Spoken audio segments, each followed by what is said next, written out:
नमस्कार. तर आज आम्ही आलेलो आहोत पुण्याजवळून अगदी हाकेच्या अंतरावर असणारं त्रिदेव मंदिर. तर हे मंदिर आहे पुणे सातारा रोडवर.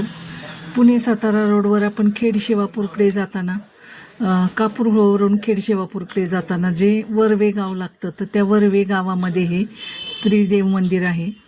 तर खूपच सुंदर असं मंदिर आहे. आणि हे पहा, प्रवेशद्वाराजवळच किती सुंदर अशी फुलांच्या बागा आहेत. तर अगदी प्रवेश करतानाच आपलं मन प्रसन्न होईल असं इथलं वातावरण आहे. आणि खूप सुंदर अशा फुलांच्या बागा आहेत इथे. तर हे लाल जास्वंदीचं हे आहे, फुलं आहेत ही. आणि पुढे ही पिवळ्या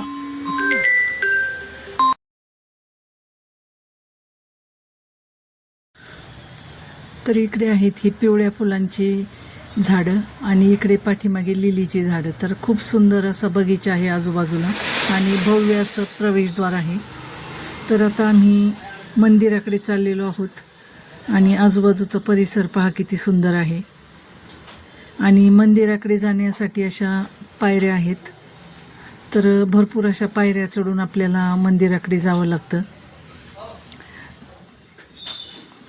तर आता आम्ही निघालेलो आहोत आणि पायऱ्यांच्या कडेने सुद्धा असं सुंदर असे बगीचे आहेत. तर अगदी मस्त आणि प्रसन्न असं वातावरण आहे. आणि त्यात पाऊस ढग वगैरे यामुळं तर अगदीच निसर्ग सौंदर्य खुललं आहे इथलं. आणि हा पाठीमागे आहे पुणे सातारा रोड. आणि पुणे सातारा रोडच्या अगदी खेटूनच रस्त्याला खेटूनच हे मंदिर आहे. आणि इकडे मंदिराच्या समोर पाही गुलाबाच्या फुलांची बाग किती सुंदर आहे.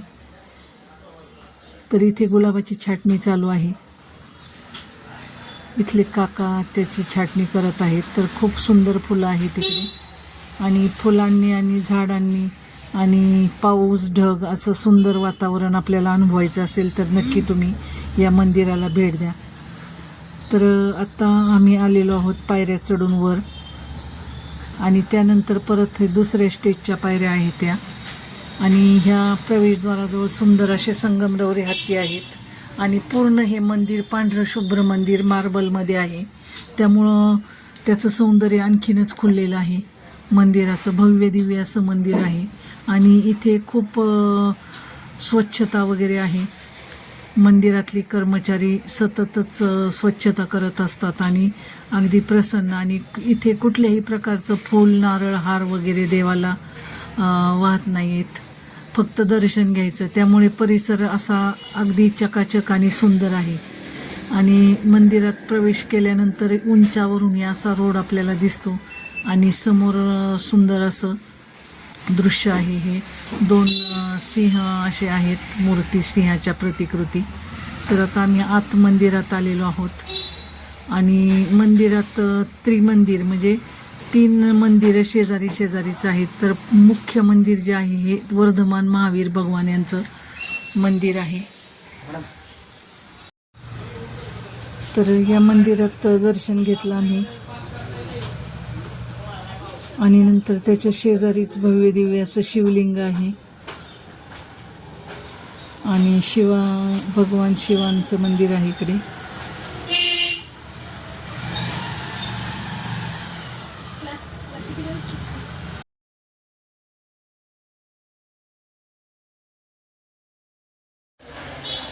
आणि प्रवेशद्वाराजवळ असा सुंदर नंदी आहे.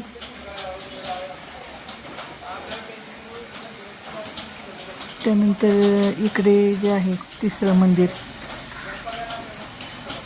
तर ते मंदिर आहे.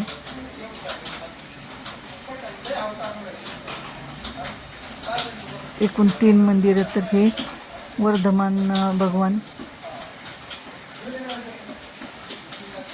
आपण आत्ताच पाहिलेलं शिवलिंग शिवांचं मंदिर. आणि पुढे जे आहे तर इथे भगवान श्रीकृष्ण, श्री तिरुपती बालाजी आणि विष्णू अशा 3 मूर्ती एकत्र आहेत. तर हे पाहता, हे भगवान विष्णू, भगवान श्रीकृष्ण आणि बालाजी अशा 3 मूर्ती एकत्र आहेत. तर असा हा परिसर आहे. आणि अनेक छोटी मोठी मंदिरे पण या मंदिरात आहेत. तर आजूबाजूला अशी छोटी छोटी मंदिरे आहेत. ते इथं भगवान अंबाजी, त्यानंतर इथे एक देवी आहे आणि पलीकडच्या बाजूला साई मंदिर आहे.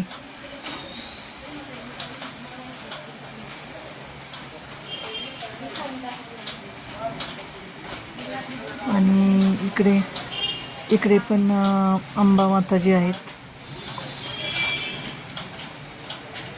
आणि हा परिसर पहा, आजूबाजूचा परिसर डोंगराळ परिसर. आणि इकडे हा दिसणारा पुणे सातारा हायवे. आणि समोर दिसतात ते आहेत किल्ले, जे डोंगर दिसतोय तर त्या डोंगरावर तोरणागड, राजगड आणि पुण्याच्या साईडला इकडे सिंहगड, असे 3 गडांचे दर्शन वरून होतात. तर साधारण एक 50 फूट उंचीवर हे मंदिर आहे. आणि एवढ्या उंचावरून आपल्याला आजूबाजूचा परिसर छान निहाळता येतो. त्यामुळे एकदम मस्त असं वातावरण असतं इथे. तर हे पहा, गडांचं किती छान दर्शन होत आहे इथून. 3 गड दिसत आहेत समोरच, सिंहगड, राजगड आणि तोरणागड. तर असं खूप सुंदर आणि भव्य दिव्य असं मंदिर अगदी पुण्याच्या जवळ आहे.